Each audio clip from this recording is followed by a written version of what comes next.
Hi guys, it's Christine.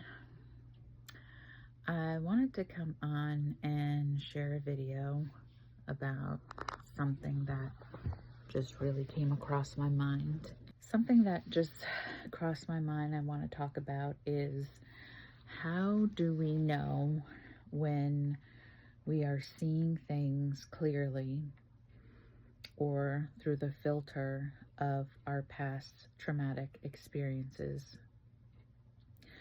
How do we know if we're seeing things clearly or through the filter of our past traumatic experiences?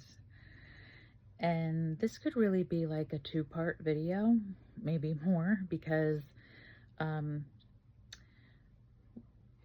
another part of this would be because we don't want to repeat cycles of dysfunction in relationships or situations that we've gone through in the past. So it's really important to know that if we're seeing things clearly in the moment that we're in, or if we're seeing them through our past, through the filter of our past traumatic experiences. And if you are new, welcome. My name is Christine. I am the founder of Tamar's Hope, and Tamar's Hope is a Christian ministry that seeks to restore the lives of women caught in bondage to human trafficking and exploitation in the New York, New Jersey metro region. And in addition, I am also a survivor of child abduction and exploitation. And I am also a mental health professional in the field of addiction and mental health, and a certified recovery coach. So welcome if you're new to the channel. So I wanted to just come on and share about this. And this is something that, quite honestly, I am and really processing in my prayer time with God, and I wanted to come on and share it. So this is by no means exhaustive. This is probably going to be very, very basic as I am learning more.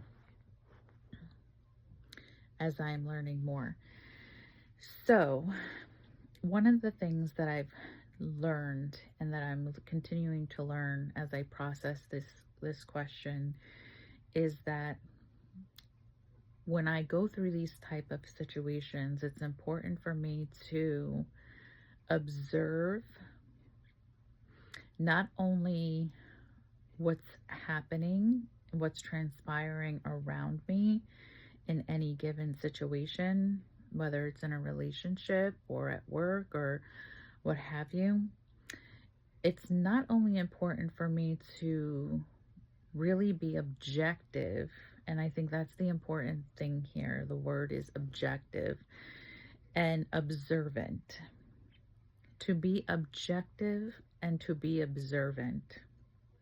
And what I mean by that is, one of the things that has really, really helped me learning myself has been to just observe and be objective to what's happening. So it's not placing any judgment on it. It's really removing myself from the situation. If any of you have heard the term observe, don't absorb, really just to stand back and let a situation play out. Because a lot of the times when we come from a background of abuse, specifically, narcissistic abuse, especially sexual abuse and trauma, any type of abuse, physical abuse, emotional, spiritual abuse, anything along those terms, it's easy for us to second guess ourselves and to doubt ourselves. And what I like to say, we gaslight ourselves, right? So it's one thing when other people try and gaslight us, but when we gaslight ourselves, that's a whole nother thing.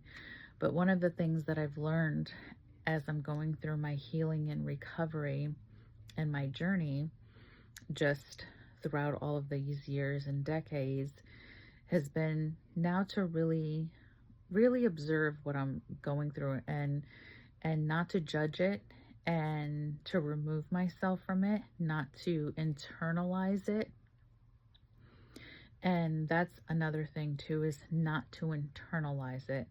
So as I'm being objective, as I'm observing what's happening, as I'm not absorbing, and I'm just removing myself from the situation and really allowing myself to just not internalize it, has been one of the biggest and greatest